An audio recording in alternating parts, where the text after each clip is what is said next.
Hello, everyone, and welcome to the Wright Perspective. Please be sure to like, share, and subscribe on any and every platform you use to engage with us. Today, we're going to recap and review Lady and the Tramp, a 1955 animated musical film produced by Walt Disney, and it features the voices of Barbara Luddy, Larry Roberts, Bill Thompson, Bill Baucom, Verna Felton, and Peggy Lee. Lady and the Tramp made $187 million on a budget of $4 million and was the first animated film to be I'm sorry, you're going to have to say that sentence again. What? $187 million on a budget of $4 million. Let me look up some animation jobs because I'm and it's over time. It's over time. You know, the initial release, they've re-released it. Okay, that's true. Over decades. And the other thing that was special about it is that it was the first animated film to be filmed in the CinemaScope widescreen film process. And I looked up CinemaScope widescreen a little bit, like, what's so special about that? And it truly was just the dimensions. So it essentially meant they had it's more complicated because it's more screen, and it actually created some complications for them because not all theaters were fit for widescreen at the time.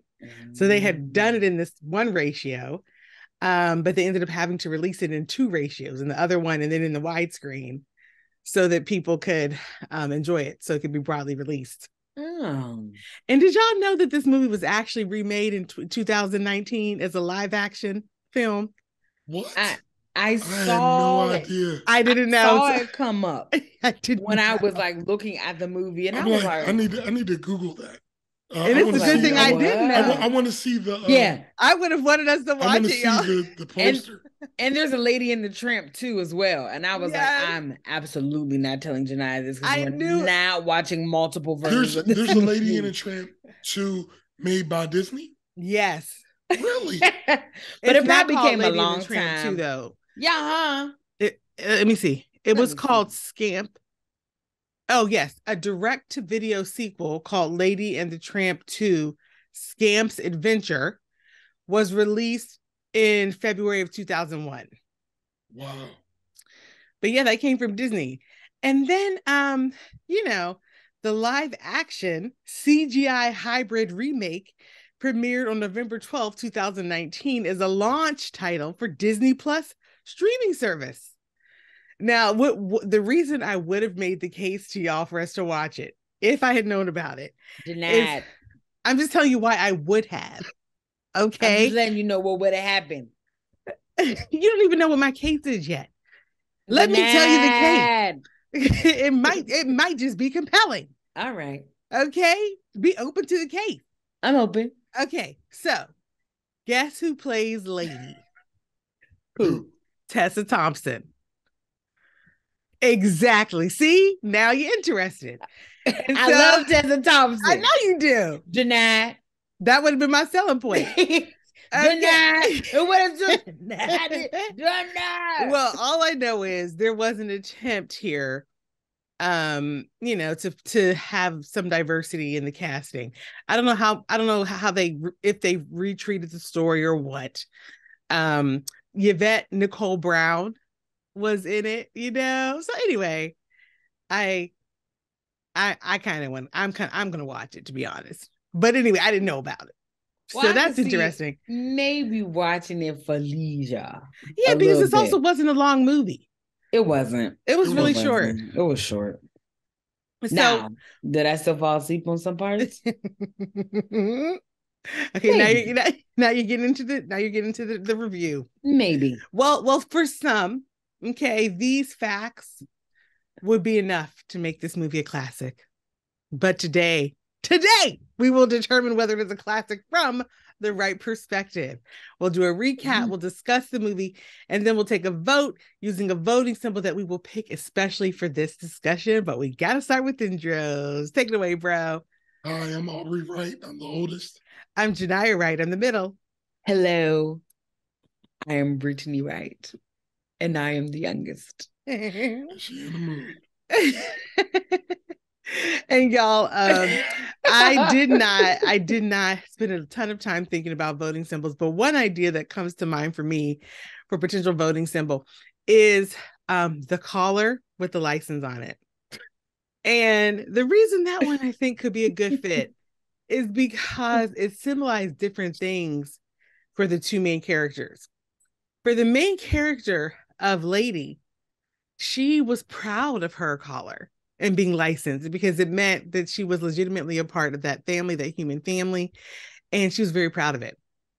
For Butch, he looked at the collar as a bad thing. You know, he called it life on the leash, you know, and he was talking about it truly as like an oppressive experience. You know, he prided himself on being free, you know. And of course, you know, by the end of the movie, they're both wearing collars, you know, and you know, happy in their context. But the collar, they're married with kids. They're married with kids. So the collar, I think, could be a good symbol for us to consider, you all, because it truly was. It was a symbol in the movie of like their different life perspectives and experiences. It was overly deep. You're not wrong. It was overly deep. Did you come up with one, bro? I think my first idea is a meatball, but the thing is, and I did eat some spaghetti while I watched this movie, but it looked good too. But the meatball wasn't really the scene, you know. It was there, so I would say the spaghetti noodle is my. Because and that's an iconic scene. Like, even if you haven't seen the movie, you know the scene of the noodle. They're eating it and they kiss because of the noodle.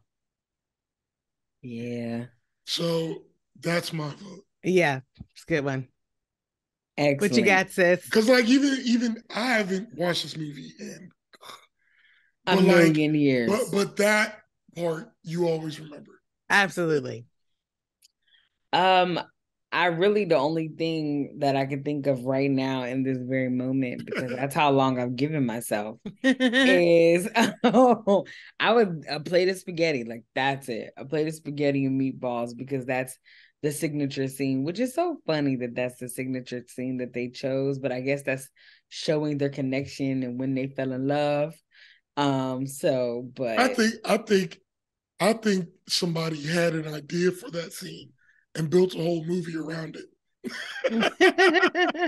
I could totally see that. Well, I'll tell y'all that the origins of the movie is that one of the writers and animators with one of the writers that was really like a person that Walt Disney really relied on had a dog that looked like Lady.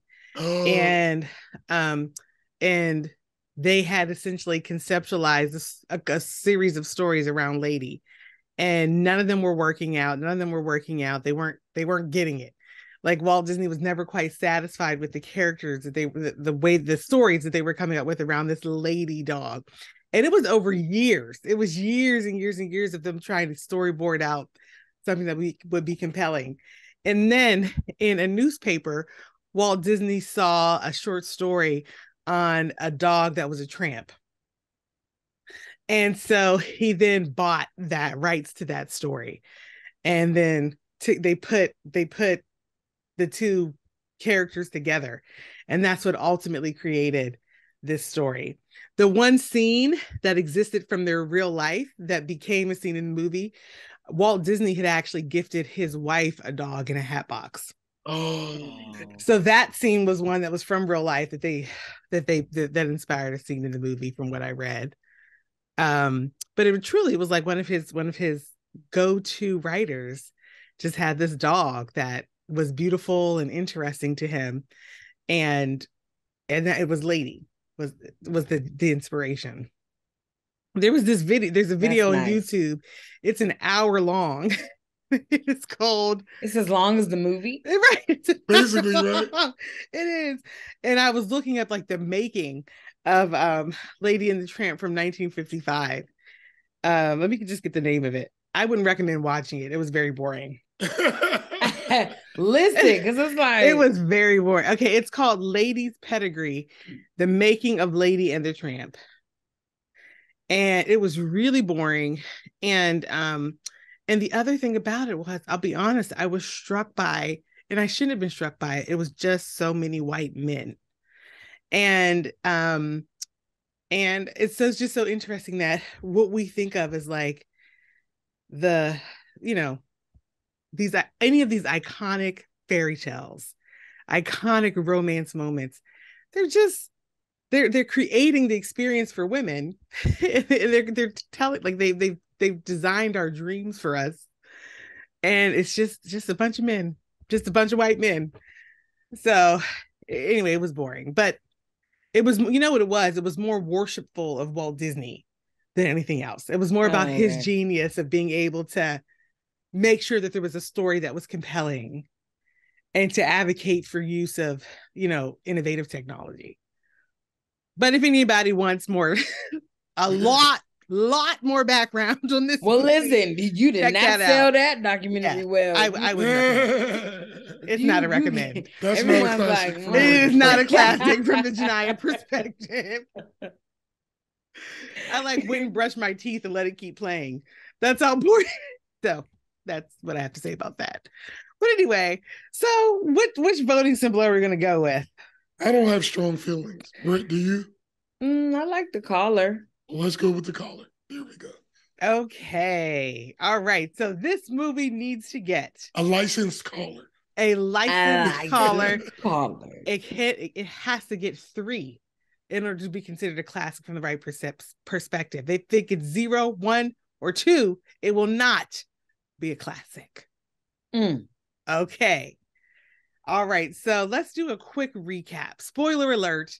If you haven't seen this movie or any of the versions of it, it's just very surprising if people don't know just the premise of this. You're coming. A quick recap: Lady and the Tramp. It takes place in a small Midwestern town, and I was trying to figure out the year. It's somewhere between like 1900 and 1912.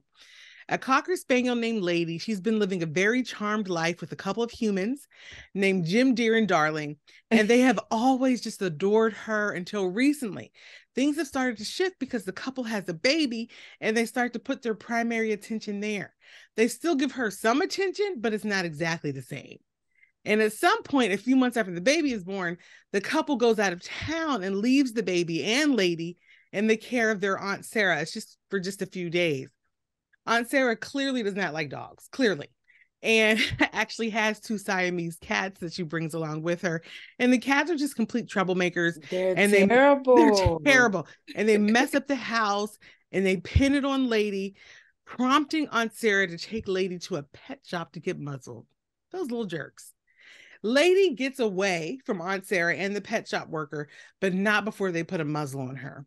She runs out of the shop and she finds herself in the city on her own for the first time, and she gets chased by a pack of mean street dogs. And we know they're street dogs because they're not wearing collars and licenses. So just when she finds herself, their teeth are more sharp. Yes, they're just a little scruffier. Their fur is scruffy. So they're street dogs. Just when she finds herself having run into a dead end, Butch, a street dog that she had actually met briefly in the past, comes to her rescue. He fights the mean dogs and scares them away. He also takes Lady to the zoo to have the muzzle removed by a beaver. And then he attempts to show her how good life is without having an owner. And Butch, he does have a good life. He's well liked by certain shop owners around town, so they keep him pretty well fed.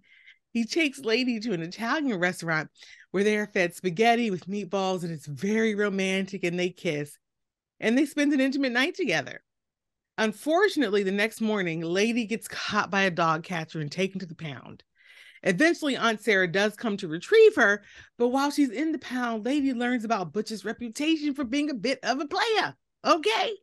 That knowledge, of course, cheapens their time together, and she's heartbroken, and she also just sees this darker side of life that she never knew existed. A bunch of dogs all locked up, with no collars, okay? No owners to take care of them or rescue singing them. Sad tunes. Yeah, singing mournful music. Okay? And trying to escape. And then the pound, of course, has what the dogs were calling like the one-way door, and that's the situation where the dogs get put down. It was dark. So dark. Yo, these children's movies, when you go back and watch them as an adult, you're like, these themes were heavy in here. So Aunt Sarah was it a children's movie? I thought it was. I mean, but you know what? I think I take for granted all cartoons are children's movies. Maybe it wasn't. That's a good question. It was a preteen movie. I tend to think of these things as family films. Yeah. Because it's like some of the stuff will go over the kids' heads, but some they get most of it, kind of, Yeah. But it's a good question. What was the intended audience? Yeah. And so then, Aunt Sarah does take Lady home, but of course doesn't let her in the house, chains her into the backyard. Okay. Lady is completely depressed. And two of her friends who live nearby, Jock, who's a Scottie, and Trusty, who's a bloodhound, they offer to rescue her from the abuse of Aunt Sarah by marrying her. And I got to tell you, I think there's a subtle second message there, but we'll talk about that later. Because they just kind of try to make an honest woman out of her. What is she? Anyway, let's talk more about that. But before they can even finish their proposals, Butch shows up. Lady tells him off and sends him away, but he didn't go very far, because later that evening, when Lady tries to stop a rat from climbing into the baby's room, but she's unable to because of the chain around her neck, Butch comes out of nowhere and chases that rat down and kills it in the nursery just before it jumps into the baby's crib. Dark too. It was so dark. I was like, yo, they made this rat look so evil. He was so I was like, dang, why are you trying to hurt the baby rat? Normally rats are trying to get something out the kitchen and leave. I was like, this rat's trying to kill the people. And the animator that made that rat, he sat with a cage of rats on his desk for a long time so he could get the movements accurate. They were really studying dogs and studying rats. Like, they really studied the animals to get the movements authentic. Anyway, so Aunt Sarah hears the commotion. And when she sees Butch in the nursery, she believes that he was trying to attack the baby rather than protect it. And of course, she calls the pound. The dog catcher takes him away. Jock and Trusty, those are Lady's friends, they chase down the truck and they cause it to go off the road, which sets Butch free. And at just that moment, Jim Dear and Darling return from their trip. Sarah tells them her version of events, okay, where Butch is bad and Lady is bad. But Lady takes Jim Dear and Darling up to the nursery and she shows them the dead rat. And immediately they understand that Butch was trying to help the baby, not hurt the baby.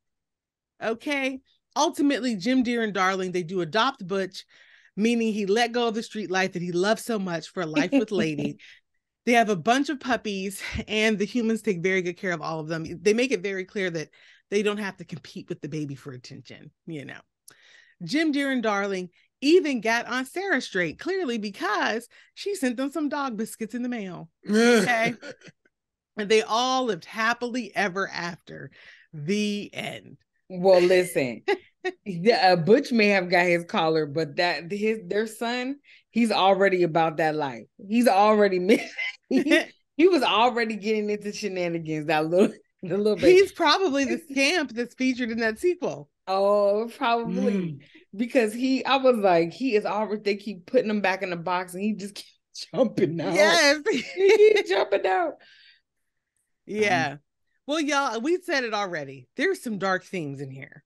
Okay. Yeah. I mean, that's why I wonder, was it, I think maybe they probably I'll be curious how they marketed it. Mm-hmm. Like, did they market it as a family movie, like you said? Yeah. Because it just seemed a little heavy at moments for a kids movie. So I wonder. But you think about all the kids movies, like Lion King, you're dealing with death in the first 30 minutes. True. Yeah. Like, And murder, right? White kidnapping, poisoning. Yeah.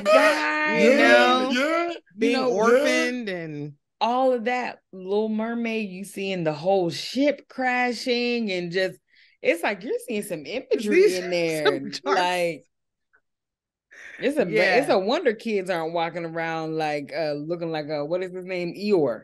That's sad. Like, oh my God. Well, I want to tell y'all what I have a theory though. I kind of alluded to it in the recap, but when Lady and Butch spend that night together out in the town, and she comes back, and the dogs that are in her neighborhood they offer to marry her. I was like, did she go out and get pregnant? And I feel like she did, because why would they be coming in and trying to make an honest woman out of her? Well, did they use the words honest woman? They didn't. They said they were like, we'll save you from the abuse of Aunt Sarah. And you can come and live with us and be safe. That's what they said. But I'm like, I feel like there was another little storyline under there. Listen, because definitely when she was like, I slept overnight, I said, girl, this morning. I said, sometimes the little street ones, they might take your mind, girl. Don't let them, girl. Don't take your mind. Well, let's start there. Let's start there. Like let's talk about the story overall. And bro, obviously you were the oldest when this came out, so I'm assuming you remember it a little better than we probably did. What is your reflection on the story itself? I thought it was, it all made sense to me, and it was obviously just when you're watching this movie, it's a short movie, but I'm also watching it realizing what went into making this movie in the 50s. Like there was probably somebody drawing all of these panels, every frame. I mean, can you imagine? No computer to help them. And so it was hard for me not to be watching it from that perspective too. And just respecting it. Yeah, just respecting it. So I have a little thoughts about the story, but it's like in the face of what they accomplished, it feels a little trivial. But there were a couple of points that the biggest thing, I didn't understand the rat's motivation. And like why he was so evil. And it was such a critical part of I just felt like they could have did something else. Yeah. He got on the edge of the crib and he turned his head. He was so sick. His eyes were glowing.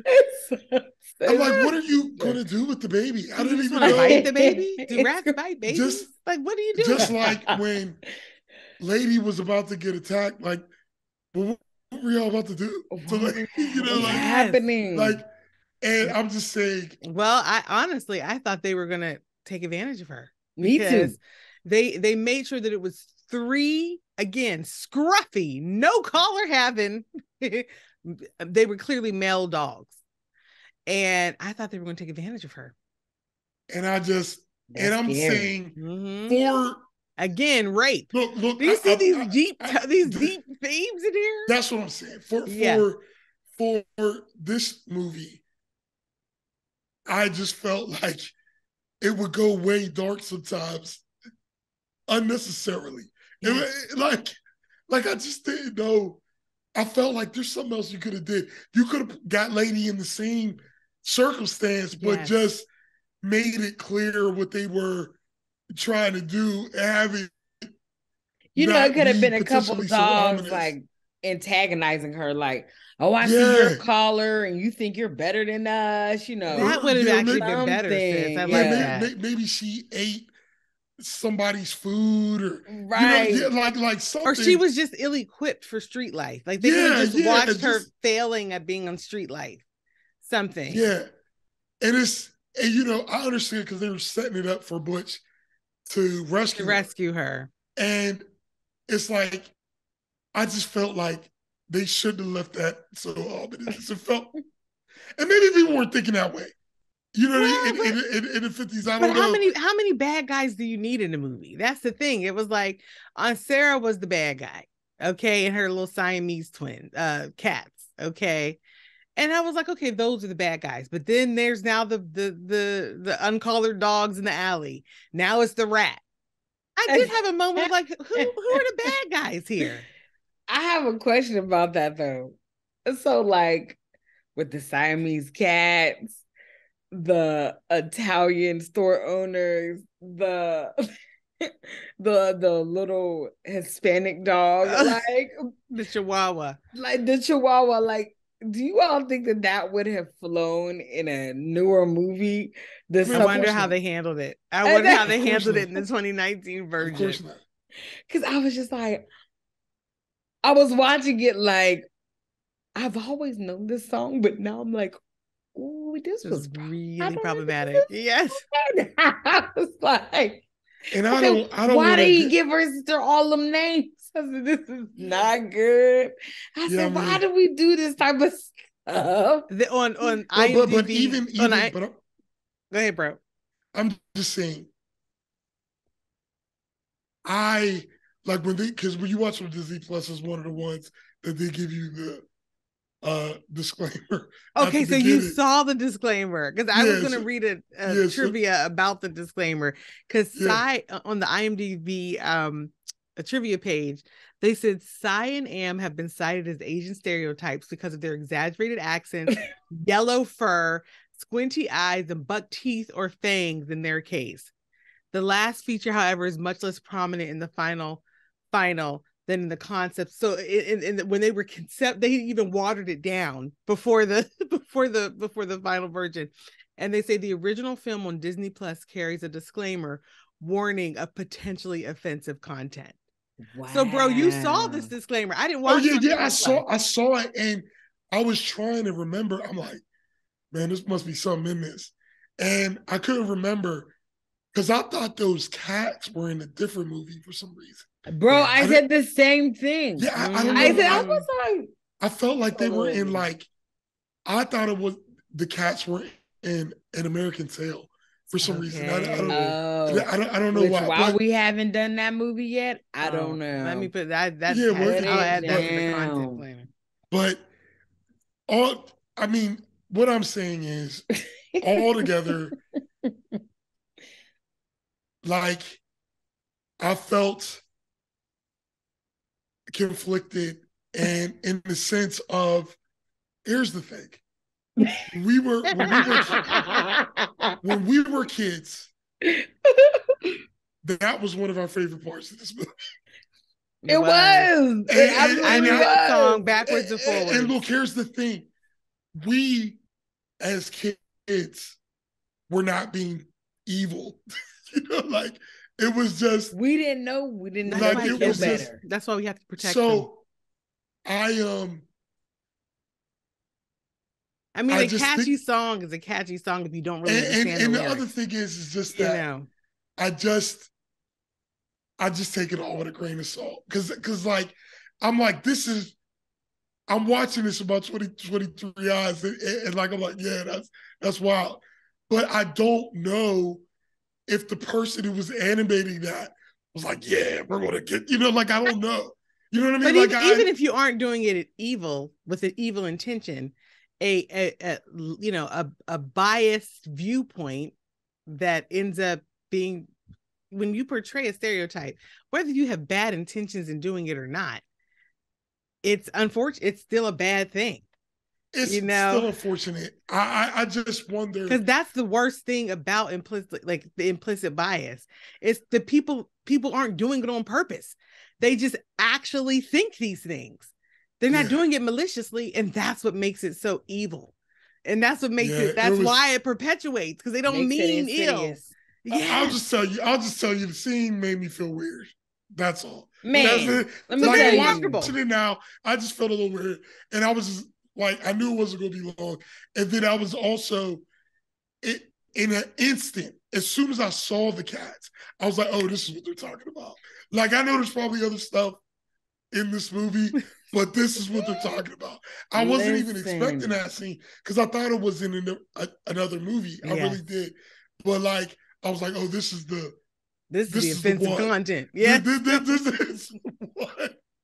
Listen, even the part about the Italian store owners, the restaurant owners, and Butch is like, oh, they're speaking in a broken English. And I was like, yo, oh my God. I was watching. I was like, but I was watching on my phone on YouTube, and I was like, No. It's uncomfortable. It's so uncomfortable. But people will still do, like, I haven't seen Mario Brothers, the one that just came out. The Mario Brothers movie. Did they have over-exaggerated accents? I'm just curious. No. Yeah. I didn't feel like that. Yeah, if you have people of that heritage and you cast them, then there's a truth there. It's when you're just doing this exaggerated. Right. That, and you know what? That is the biggest, like, there were just people imitating these voices. Oh, totally. Bro, let me give you the factoid there. Ahead, okay. Give it. So I read who did the voice of those cats. Okay. Her name was Peggy Lee. She was, and in fact, some say, and by some accounts, she was the first instance of a superstar voice being used for an animated film. Right now that's par for the course for us. Like, we expect to have well-known actors as voices. Whereas back in the day, they just had studio actors that would do the animated voices. So Peggy Lee, she was one of the first instances of a superstar because she was an American jazz and popular music singer, songwriter, composer, and actress. Okay, she had a career apparently spanning 7 decades. She played multiple voices, though. She played Darling, the mother. Oh, yeah. She played Cy and Am, both of those cats. Okay, and she played Peg, the Pekingese who had been in the Follies and obviously had a history with Butch. Yeah. Okay, who sang that little racy little song about he's a tramp. Yeah. So she still love it. Right. So that's who did the voices of the cats. Okay. She said, and that part was funny to me. Whenever she saw Tramp again, saw Butch again, and she was like, and who was such and such? She was like Lulu, Trixie. I was cracking up. He was like, and I was like, God, out here being a dog, fast. I was laughing. It just made me kind of laugh thinking about putting these dogs into like these human situations and scenarios.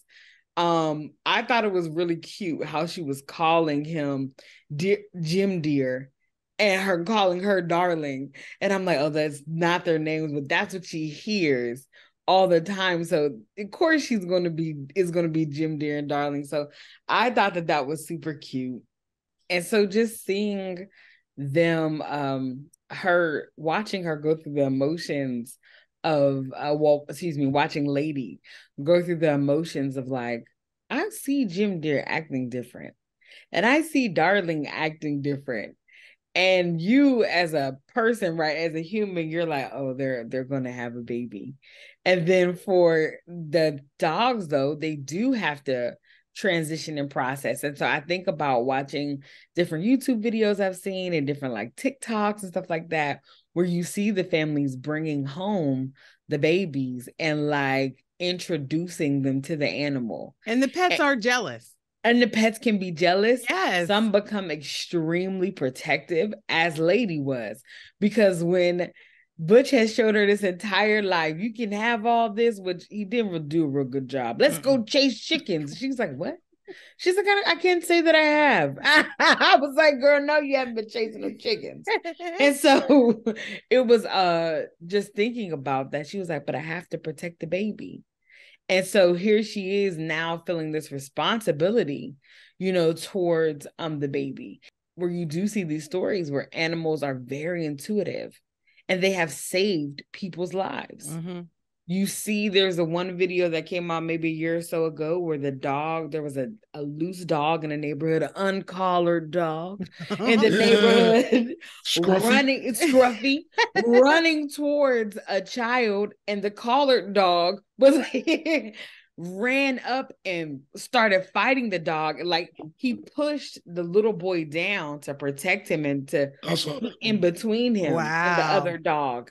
And so you see these times, or even cats. Cats are like, this cat was jumping on this person, or they're watching this one cat. A person came to house sit for someone, and the cat was not having any of it. They were protecting their territory. Mm-hmm. And so I think about how people are pregnant and pets just start to know. So they're like laying their head on their stomach. They're letting you, they're communicating, I know something is happening. And so they're being very careful. And so I see that type of thing and how that being intuitive like that can happen for an animal. So to hear and watch this movie and to hear her say those things, I'm like, there are a ton of animals that do that. Or one of my favorite ones is a baby that's crying and a husky starts to howl in a singing voice and it calms the baby. The baby stops crying, and it's just amazing to watch. It's so interesting. Well, yeah, I mean, interacting, that was one of the things I thought they did the best. The movements of the dogs are like exactly how dogs move. Yeah. But to bring back to the story, the point you're talking about, I felt like they wouldn't have been that abrupt, especially in terms of changing their treatment of Lady, especially before the baby was born. So like that part felt like y'all could have just made it so they had the baby and maybe they had to spend some time, with the baby crying, and then she felt neglected, and then you could have used the exact same story. But I can refute this one a little bit just based on my current experience being pregnant. I will tell y'all, I don't have time for a lot of the things I used to have time for. And so like when the mom was like, Lady felt neglected, like the ways that she felt neglected was that we got to see play out was that Darling would always take her on a daily walk. Always. And she went to Darling for their daily walk they had been doing for months. And Darling was like, not today. I can't do it. I'm not doing it. But Darling wasn't even showing yet. But she could still be tired and having morning sickness. You don't know her journey. Okay. Okay. All right, look, I'm not even going to talk on Darling. Okay. But I'm going to tell you. The doctor might have told her she had limited activity, not allowing her to move around very much. All I know is that she sent her husband out to get chop suey. I know that. I was cracking up. And watermelon. Like, don't forget the chop suey. And the watermelon. I ain't going to speak on that, but can I say that the husband played Lady real bad, and he was just walking into the house and like he shut the door on her, and I'm just saying he was so distracted. I don't feel like he would have went that far that quick. I just I can just vouch for the overwhelming distraction. That's all I'm trying to say, to a point where I'm shocked at myself.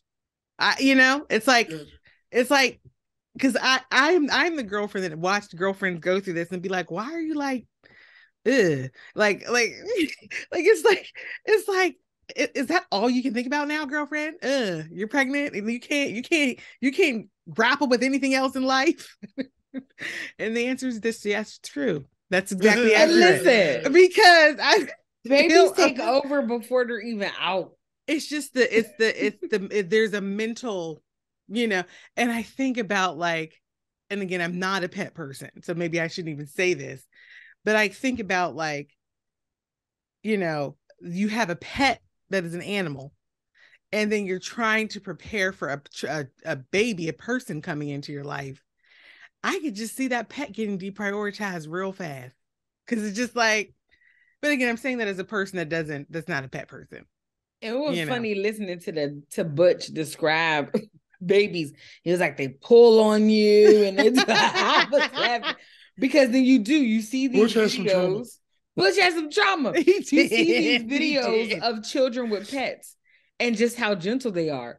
Children are jumping on them, getting on their pulling their little noses and ears, pulling tails. Now cats be slapping back, but like most of the time you just see the dog. There was a one where the little girl was just sitting on the dog's back and she was leaning on the couch and playing on her phone or doing whatever. And the dog just looks over at the camera like, this is my life.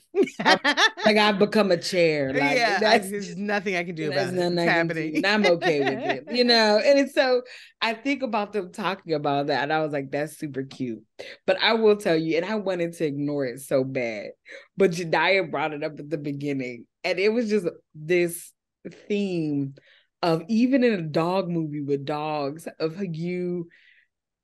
this being like wanting to save the day, needing this hero, going for like the quote unquote bad guy, like that's from the streets, he's uncollared, he's in and out of the pound. And I was just like, we can't even get away from this. Totally. Movie. And again, it's like experienced male, virginal female.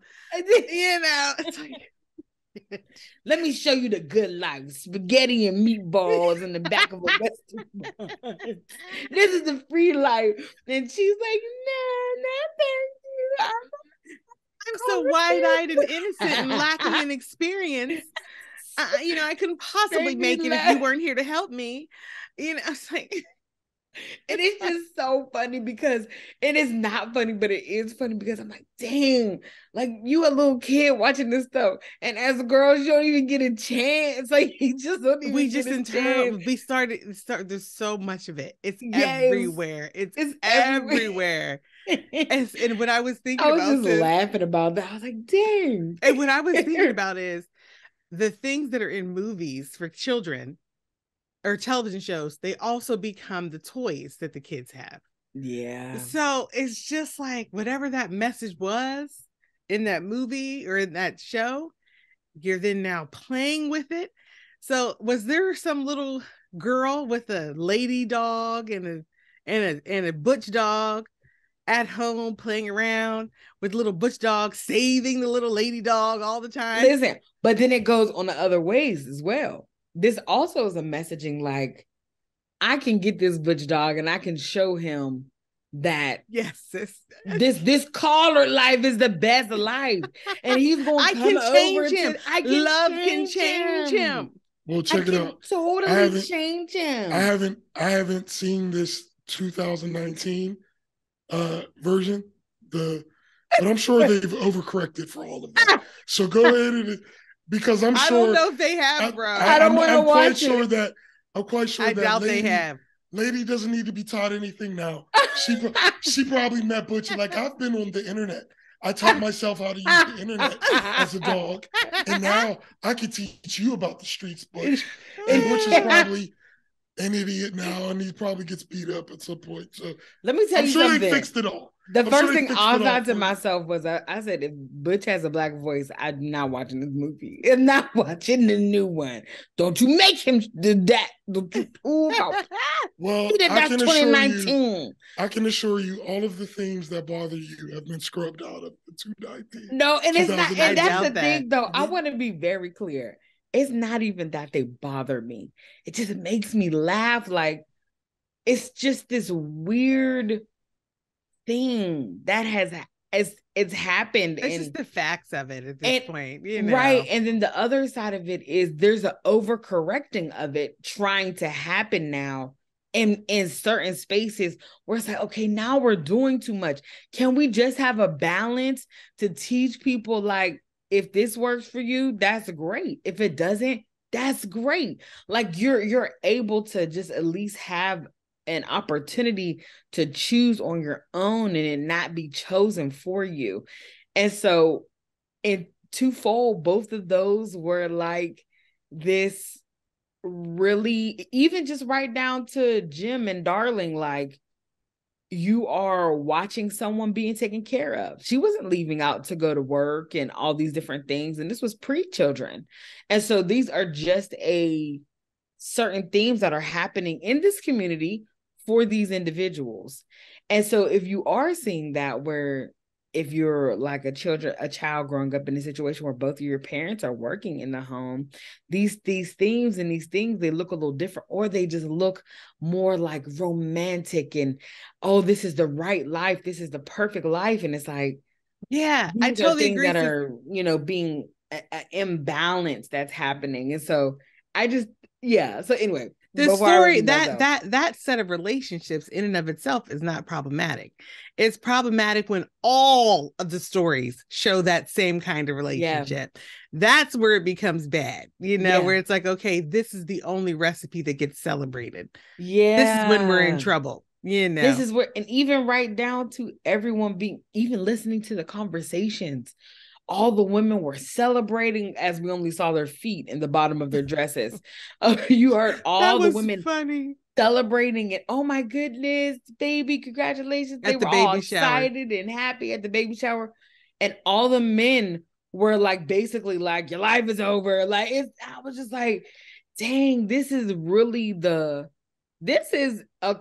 were saying to the mom, you look beautiful. You've never looked so beautiful.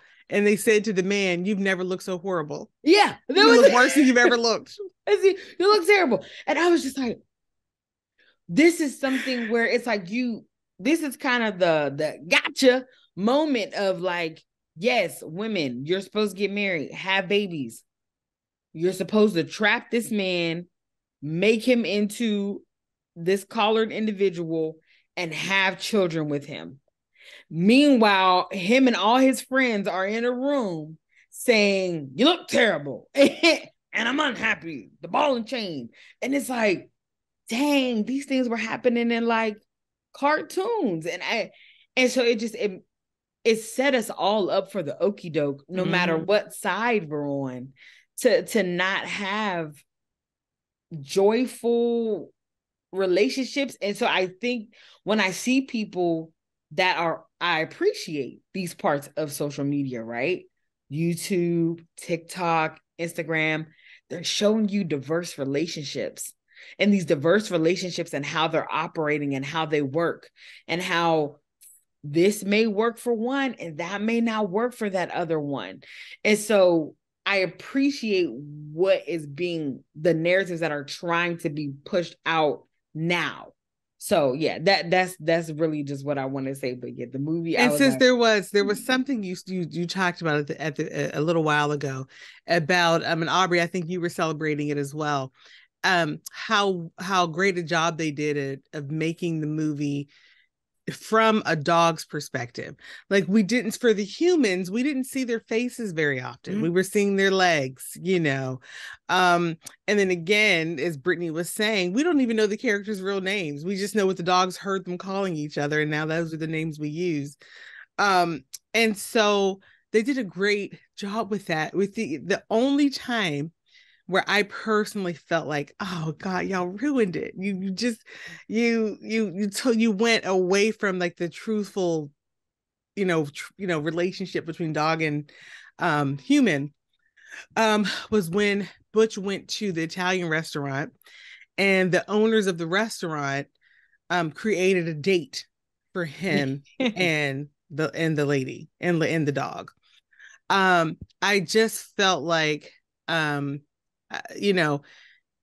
know that people do talk to their dogs, okay, and they're able to communicate. And I know that Butch and that store owner had a long relationship. Butch would come there once or twice a week to get some bones or get some food. We know that.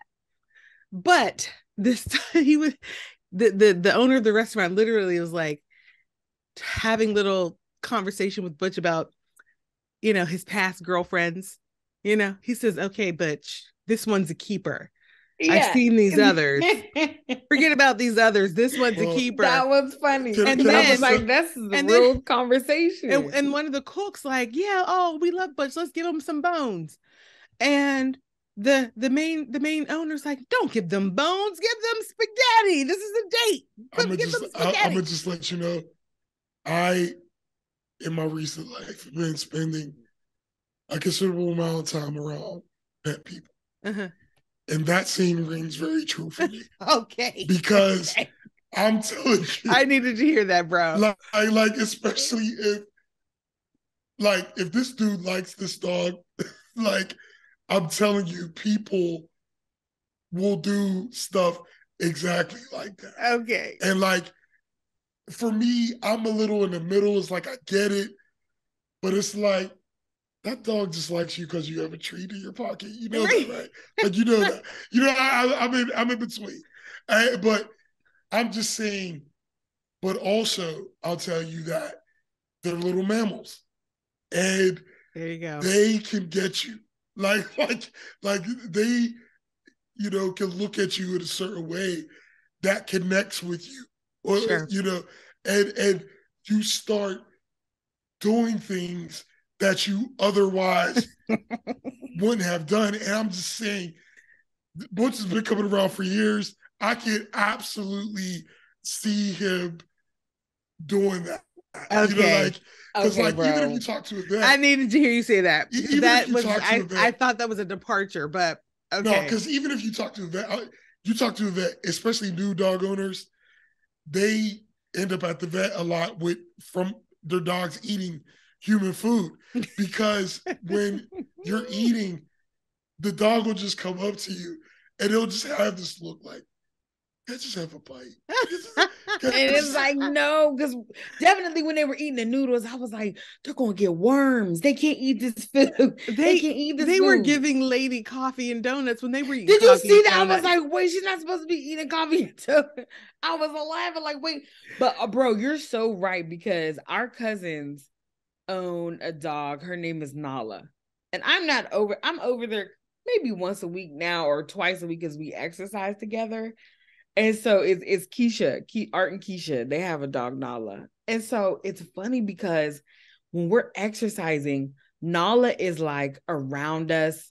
She's running up behind us. And don't let us do a kickback. She's gotten kicked a couple times. It's like, Nala, go over there.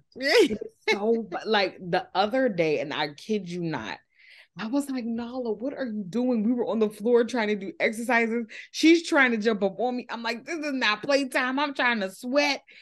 And then Alexis was like, Nala, come on, because she was going to take her down to the basement. But Nala knew that voice.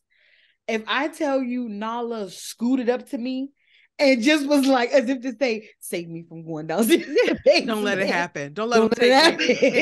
I don't want to go down to the basement. It was so funny. I was like, she knows what's about to happen. She's like, yes, no.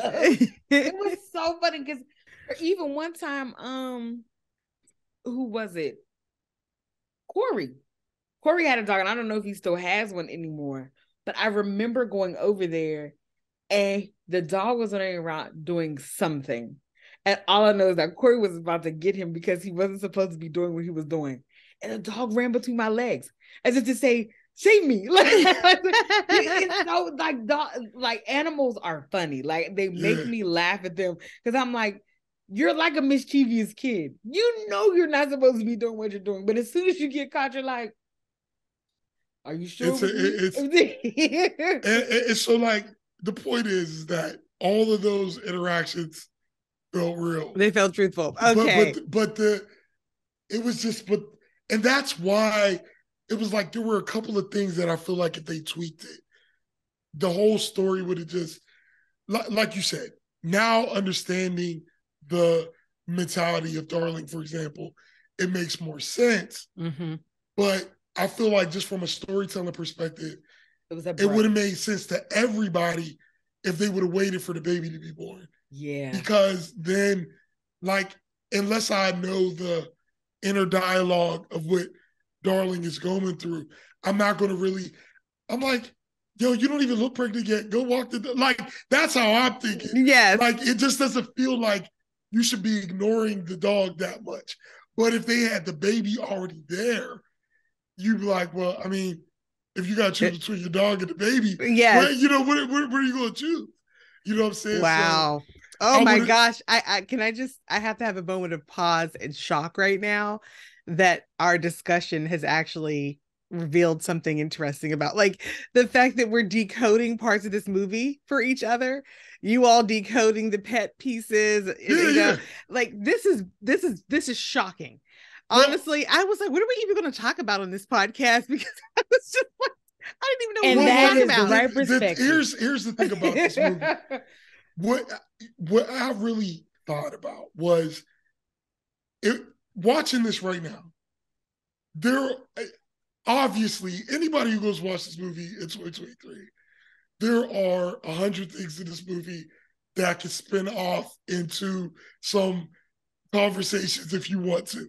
I mean, we could get into classes, we could get into neighborhoods, Totally. we could get into gentrification, we could get into there's so much. Listen, they had abuse, they had rape, they had neglect. I mean, they had, like, you know, there's so, and I just wonder, but that's watching it now.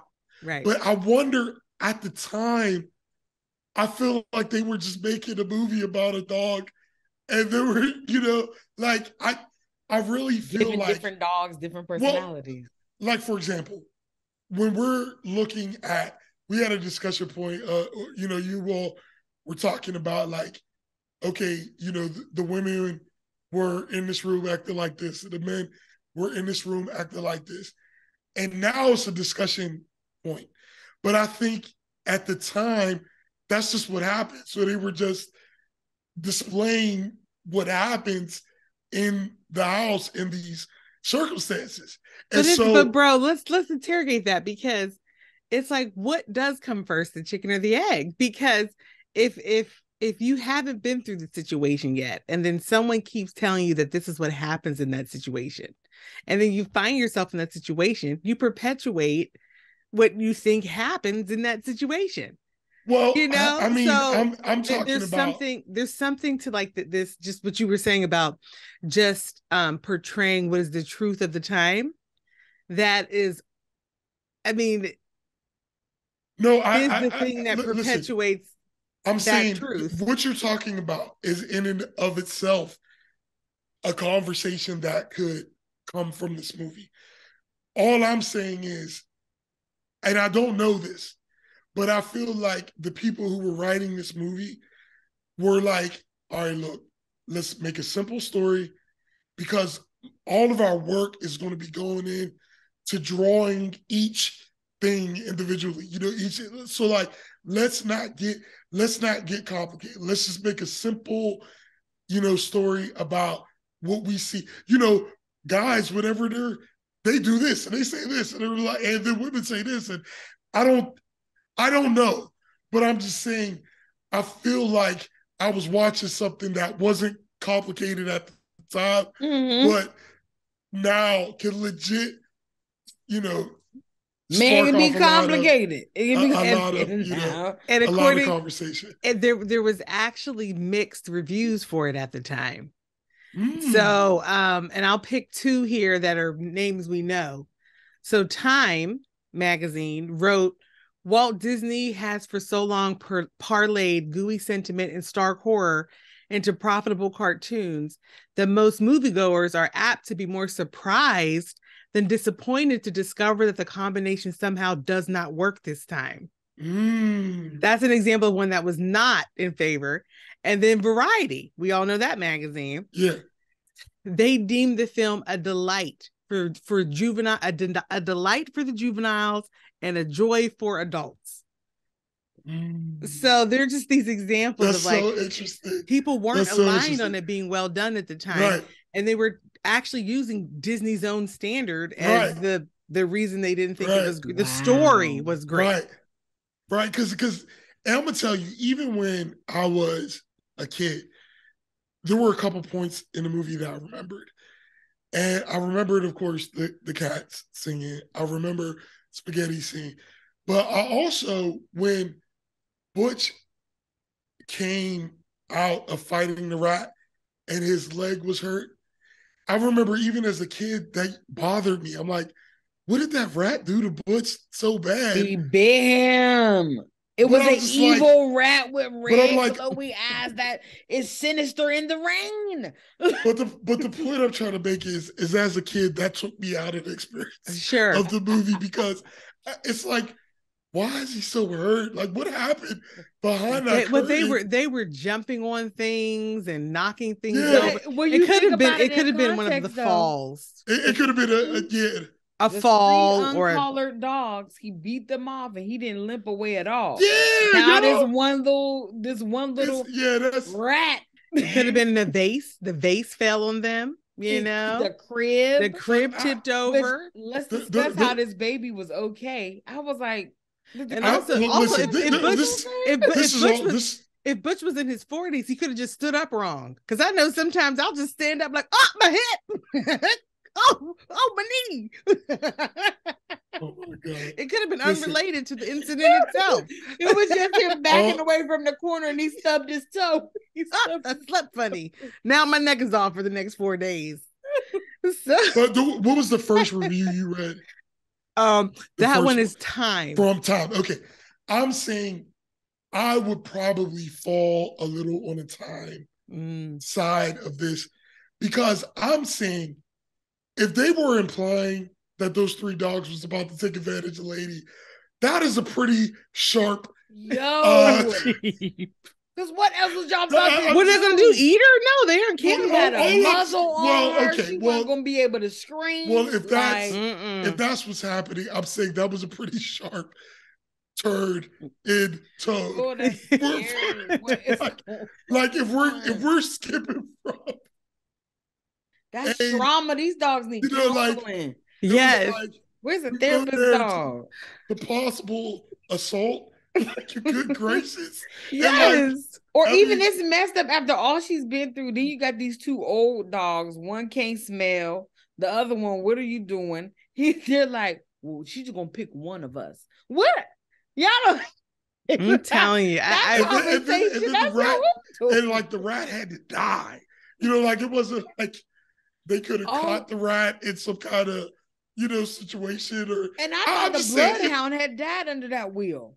Yo, you know what? Even that, I have a factoid about that. Because of course he was okay. Yeah. But like the darkness of the movie, we're like, dang, they killed him too. Okay, here's a trivia tidbit on that. Never hear what his grandfather used to say. In the climax of the picture, Trusty was originally killed when hit by the wagon. That is why Jock nudges him and he does not rouse. When Walt Disney viewed this scene, he was shocked, not wanting a repeat of the traumatic scene in Bambi, thinking it was too intense. Walt then add Bambi to the list. Walt then had the animators include Trusty in the end Christmas scene with a broken leg to reassure the audience that Trusty was simply knocked out and injured. Well, guess what? In the previous scene. Thank you. I needed that. No, I needed that. You did. Look. I'm just saying, if you cut out the dark parts of this movie and put them together, it's almost like one of those animated horror shorts. Like it's yes. really dark. You know what I'm saying? Like if you just look, I mean, it's spread out amongst happiness, but like you need. I'm telling you, if he would have died up under that, like. That would have made me even more on the Time side, because I'm like, dang, now we got dogs dying, trying it. But you know, they dealt with dog death. You know, at the Pound, we watched a dog. Oh, that's another one. And we watched a dog march to the room to be put down. One-way door. And in the long, boring movie that I watched on YouTube about the making of this movie, they talked about that there was an intention. There was an intention in using a shadow. Like, so we saw the shadow of the dog walking to be put down instead of the dog itself. That was one of the ways they softened it. That was another really dark moment. Because I'm saying there are, like, if you watch The Incredibles, okay, I know that I'm switching decades and decades, but if you watch The Incredibles, and is that Disney or is that Pixar? Are they the same thing together now? I don't remember anymore. I don't know any answers to any of those questions, but what I know is. No. But I'm sure Janai's looking it up right now. But it's a Disney media franchise. The Incredibles. Thank you, Janai. But created by Pixar Animation Studios. Okay. All right. Both. Now, if you're watching Incredibles has some adult themed things happening. Absolutely. But if I'm a kid watching it, I'm not even going to notice any of the adult stuff going on. but adults can attend this movie and still enjoy it on a different level while you're sitting next to your kid. And I think that is a nice balance. Yeah. But like, there's no way the stuff that was happening in this movie, you can't. Balance was off in this one. Yeah, like you can't. Like, no, that's a dead rat, honey, in the back. In the back. And you know, it bit Butch probably. I think that's what they're implying. So Butch might have rabies or something. Totally. Butch needs all the shots. Like, and they called it the door of no return in the pound. The door of no return. And it's just like, or they call it like the one-way door or something. Let me see. I'm just saying those switches in tone felt a little jarring. They called it the one-way door. The one-way door. That's what I'm saying. Like, even them being in there singing their sad songs, but then also her singing about this man that's hot to try, and she likes it, and she wants to be around it. Sis, let's go there. Like, let's go to the music, because I will tell you all, I didn't research the movie until after I watched it. And so the way that songs were just popping in every once in a while, I was like, is this a musical? Yeah, it was weird. Come to find out, it is billed as a musical, an animated musical, but it wasn't. Really? That's what the internet's saying here. But it's so weird because they have a couple of songs. There's one where Lady kind of sings, and it's not even a full song. I don't know whether y'all remember. It's just like some of her music, and it's almost like internal. Yeah, it's like she's just thinking to herself, and it doesn't move the story along. You know, she's just thinking. And then there's a song that that female uncollared dog sings, who had been in the Follies and obviously had been about that life. And then they have. Can you find who sang that song? Was it that actual actress? Or was it a different? Okay, because that's the thing. She's a famous singer. That was that Peggy Lee. She was Let me famous. Look her up. Yeah, she was a famous American jazz and popular music singer, songwriter, composer, and actress. Because her voice was very soulful, honey. It was. Okay, then Peggy Lee. And then they had a couple of times where she sings Fever. Sorry. That the store owners of the Italian restaurant, they sang a song. Yeah. But other than that, okay. And then they had that mournful song of the dogs in the pound, where there weren't lyrics. It was just howling and sadness and oppression. It was so sad. But did you all experience this as a musical? Well, I'm saying there wasn't a musical rhythm, because there weren't songs all the way throughout. Yeah. And because of that, it kind of feels off when there is a song. Mm-hmm. Like it's like I kind of want them or not. But like, if you're singing a song in the middle of a movie that's not a musical, that feels weird to me. Like, you know, because it's just like, well, especially when you're singing, it's like, okay. I kind of put it with all other Disney movies that just have songs in them. You know what I mean? Like, I just feel like children's movies do that because kids respond well to music and dancing and all these different things. Because I never thought about it. Like, how does the music show up? Even in stuff like, so I'll use Lion King again. I would have never said that that's a musical outside of it happening on a grander stage and going to see Lion King, the actual play and musical. But they had so many songs in Lion King. But as a movie, I just looked at it as a movie that has songs.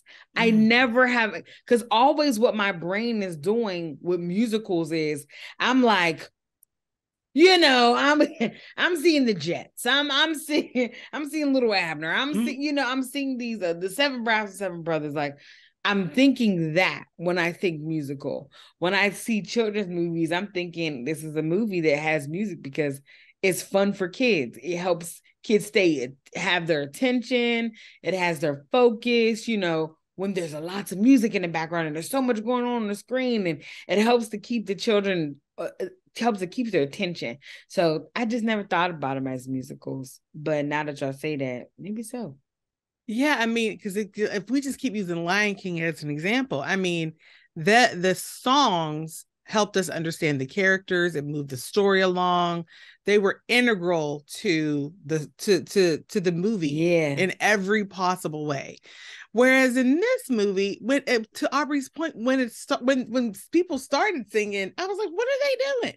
She was singing the baby a lullaby. And then they didn't even finish. So it would be like, there's times like where you start a song and then it's not really a whole song. And you're like, And then I will say the general soundtrack, I personally found to be quite boring.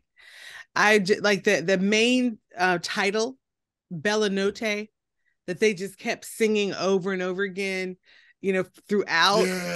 I was like, why would they pick this slow? And I think the intention obviously was romance. The intention was romance, but what it actually did for me was slow everything down. It made things feel boring, frankly, and I like a nice Bella Notte. What does that mean? I think it's beautiful night. I figured that was it. Beautiful night. It's Italian for beautiful night. Sure. Okay. Mm-hmm. The beautiful name. The music is by Sonny Burke, and guess who wrote the lyrics? Peggy Lee. Wow. Yeah, I honestly, I struggled with the way music was used in this film in every possible way. I struggled with the background music. I struggled with the random little songs. You know what? I feel like it was like, okay, we're gonna put Peggy Lee in this movie. We got to put some music in here. Because the two most memorable songs were "We Are Siamese," which she sang, and then of course "He's a Tramp," which she sang. That's probably there was probably a lot of that. That makes sense. Yeah, part of her contract. We can't have her. We can't have her in here and not have this singing in here. And you said she was the darling's voice. Yes, she was. That means she also sang that lullaby. And she sang the little internal dialogue. Of Lady. Mm-hmm. So basically, we was just watching Lady and the Tramp featuring Peggy Lee. Shout out. Well, that would make it make more sense. It would make me enjoy it better, but it does make sense. Like that would make sense. Like if we're gonna have this famous singer, she was not Lady. Oh, she wasn't Lady. No, she was Darling. She was the Cats, and she was the Peg, the street cat. I mean, am I remembering wrong? I felt like Lady had a scene where it started a song. She did. But that wasn't Peggy. It wasn't. Barbara Luddy played Lady. Gotcha. Did she sing for Lady? Let's see if I can find that quickly. I don't remember reading about that. We'll soon. Well, it was, but again, it was 3 lines of song. Yeah, it wasn't even much. But yeah, I bet that had something to do with it though. For like if we're gonna we got to figure out a way to have some songs. Yeah. And I will say, I'm just gonna, I actually hate what I'm about to say. I hate it, but I have to just share it. I thought that voice just sounds like an old lady. I didn't like the voice that they used for Lady. And then I was for her to be only 6 months old. I was like, very mature. And that was just a thought I had. And then as I was looking at the trivia, they say Barbara Luddy was nearly 50 when she voiced when she voiced Lady. And then I was angry with them. Don't be using her age as a factoid. So even though it reinforced what I was already thinking. So you were quite the roller coaster. Yes, it was. Right. It was. I then offended myself. But I thought it wasn't a good choice. I didn't like that voice for Lady. I felt like we needed something. She did sound very demure. Here's the thing: useful and innocent instead of like, I don't know. Sometimes she just seemed. She was going to the same school as the people in Greece. She was. She was in Greece. I just didn't think that. I thought Butch's voice was child's good. Voice. But maybe. You know what? Here's the thing. Or a teen. Okay, let me take you here though. Let's say that we would have had a teen's voice. with Lady. Now imagine that match with the old man dog and the two older men dogs, and then now they're coming to her like they were weird. Here's the that would have been so strange. That scene to me should have just been cut anyway. We didn't need it. It came out of nowhere. Completely. It had nothing to do with anything. Nothing. He was like, well, we saved her. But I'm gonna tell you, honestly, Jania's idea is the only thing that would make that even start to make sense. I don't feel like they implied that. I feel like Genia dug a little deep. I don't know. But they come and just saying, marry one of us. You know, and I'm like, because it's like dogs can smell and intuit things. And so they probably could. Your story makes sense.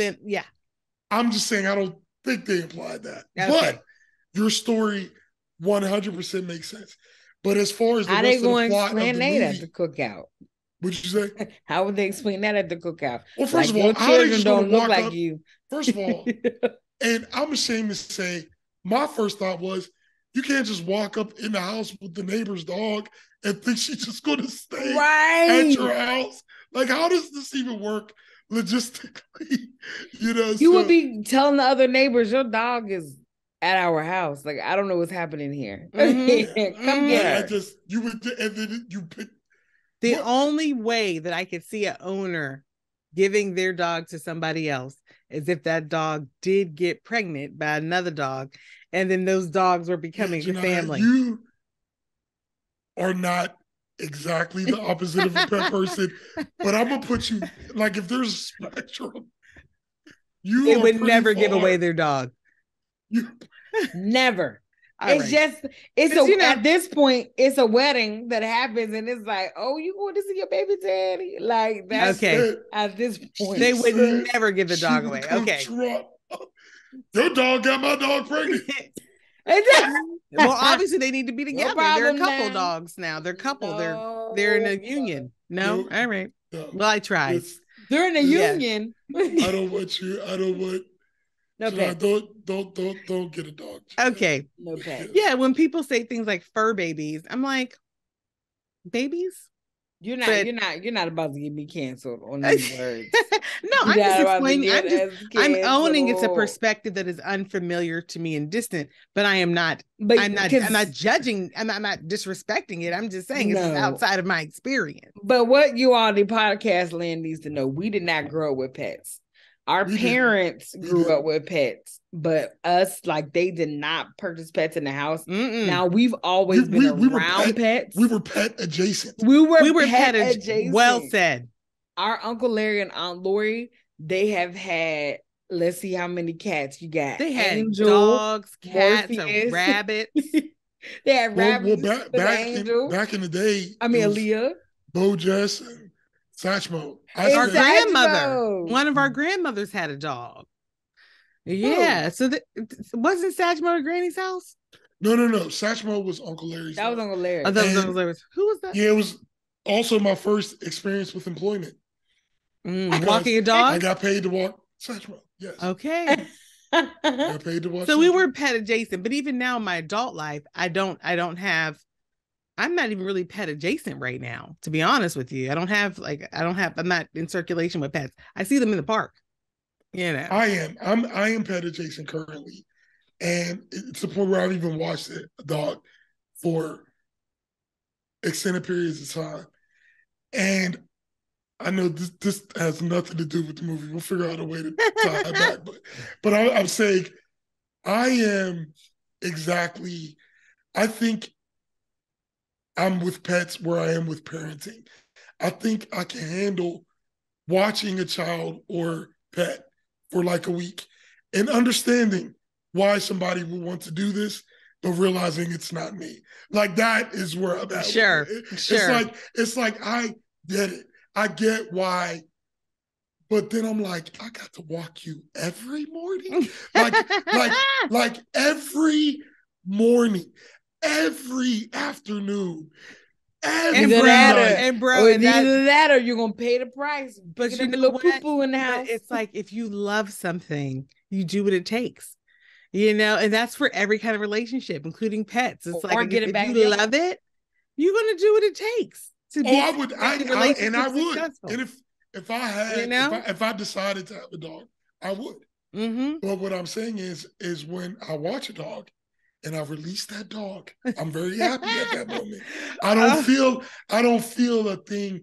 I think it's kind of like when people, like, someday if Jania's child ends up coming to visit me, like, we'll have a great week.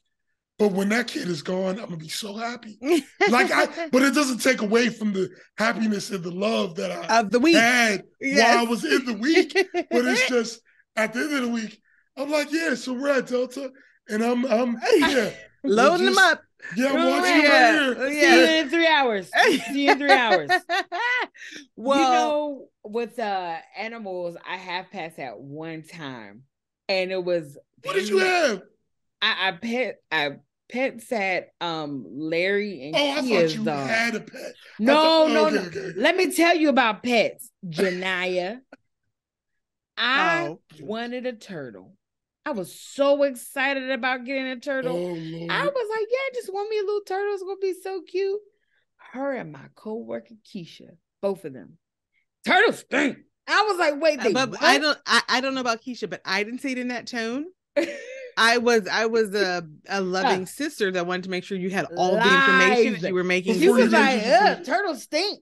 I just happen to know that they are one of the smelly pets. And I said, both of y'all are lying. As soon as I looked up turtles stink, it is like 1 million YouTube videos on it. And I was like, yeah, because I'm not a pet person, yet I know that. I know they just happen to be smelly. Existence. We are way in the weeds. So let's say. I like weeds. Well, but bro, I think, and also y'all, I think we've covered, because we celebrated the animation at the top and for the time that for the era. Yes. We've talked about the story. We've talked about the characters and the casting. We've now talked about the music as well, and then I think we've shared a lot of our, our personal relationship to the subject matter of humans and pets. We did. And we went deep on it. We did. We went deep on it. So we're ready? I think we're ready. I think we're ready to vote. Okay. Yeah, this is crazy. Because I feel like this movie is an important part of history. Yeah, and I feel like if, because I'm going to tell you, there was parts of this movie I was truly amazed at. Like the way they got the dogs' movements and the way, like when Butch was about to fight and he got into his stance, like that's exactly how, and I feel like they really worked to make sure, a lot of experiences rang true. But just because of the switches, so I would show somebody this movie. Like yeah, we got to watch that and try. This was a lot of things that happened in this movie. Look, this was the 50s. Somebody drew every single, like that is astounding. I saw it in that behind the scenes video that I watched. They were flipping through like a flip book. That's amazing for the animation. That's amazing. So I would show somebody it, but I just can't call it classic. I can't give it my registered dog collar because the tones just made it was too up and down. Like the dark parts were too dark for me, and to be in this animated movie, it was just like, especially it started off with Christmas. What happened? Now we're potentially getting this. You got to fight off assaulters in a dark alley. Like, what happened?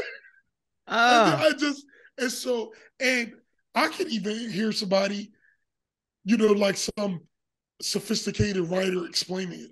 Well, that was the purpose because I wanted to blah, blah, blah, blah, blah. And I would agree with everything they say, but I'm just saying emotionally, the way I felt was like that went left real quick, a couple times in the movie and the random music. So yeah, it's not a classic. Yeah, and I'm going to tell y'all, I would watch this again. You wouldn't? Would not. Now, again, if I was somewhere and it was on, I wouldn't be like, I hate it. Yeah. Just shut that movie off. Turn it on. But no, I wouldn't watch it again. I'm interested to watch the live action version just to see what they did. But I am already on the record as saying I'm kind of over people remaking things. Okay. My personal philosophy is get new content because there's so much out there and there's so many creators that are waiting. So I'm never going to be a person that like advocates for let's make a live action of something else. And it had problematic themes in the 50s. So now let's resolve them and make that same content again.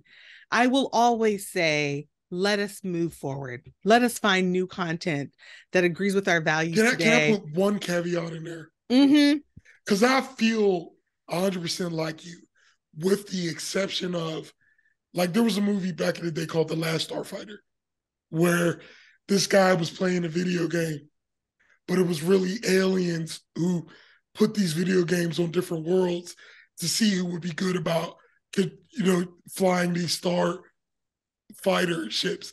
So movies like that, I would like to not change the plot at all, but it would be interesting to see what they could do in 2023 with the technology. With this.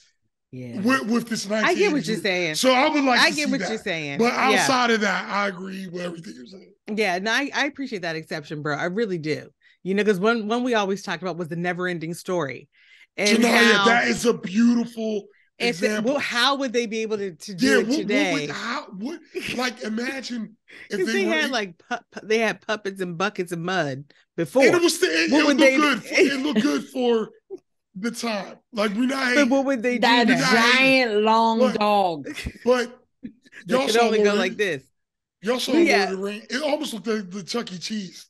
Totally. That really animatronic. Yeah. No, bro, I agree with that exception. I agree with that. And also, I think there's some premises that can be and should be interrogated over and over again. Yeah. And so I'm not hating on that, So I agree with you, but there are some exceptions. So thank you. So I want to soften my statement, and because there are some exceptions, that could make sense. So I want to watch that 2019 live action just to see what they did, but it's not because I'm so. The reason I'm open to it is because I know it won't be a heavy lift. That's the only reason I'd even be open to it. Right. And I would multitask while I watch it. Like, it's not going to be something I'm really super interested in. I just want to see what they did. Yeah. So, I can't call this one a classic, y'all. And I like animated movies. I really am. Like, I'm like a person that really, really enjoys and respects animation. I think, I was reflecting this morning, like, what could have made this a classic for me? And I honestly think if they had handled the music differently, I probably would have enjoyed this film more. They just had this this boring, slow music. And I'm not saying these like that Bella Notte song. It's a beautiful song. But it just, for it to be the ongoing soundtrack for the movie, it made it so slow for me. And even when I let go of like my general, like, oh, here we are with the storyline again of, the female character having no information and needing to be saved. Even when I kind of get over that, I feel like there was even a more dynamic way for them to do that old whack storyline. It was just like, some of it did just feel contrived, like the rat in the bedroom and like the dogs chasing her down the alley. They were working so hard to make her. They were creating bad guys and situations for her to be helpless in a way that I just couldn't really. It wasn't drawing me in. So yeah, it definitely. This movie does not get my collar and license. Wow, listen. I fell asleep when I was watching this movie. And I had to go back and rewatch some parts. Now, that could be partly because my week was busy. Or it didn't keep my attention.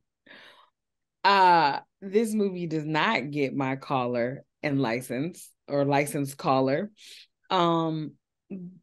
Really just because I don't see why this movie is been a classic over the years and why someone saw it and just said, let's remake this as many times, or let's make a part 2.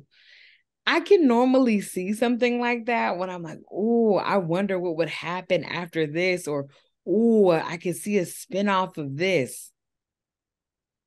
I didn't see that for this movie. I enjoyed, just getting that perspective from a pet. And I always like those kind of movies where you're hearing a pet's thoughts on what's happening with the human. But in this movie, it was, some of these things were very like intense.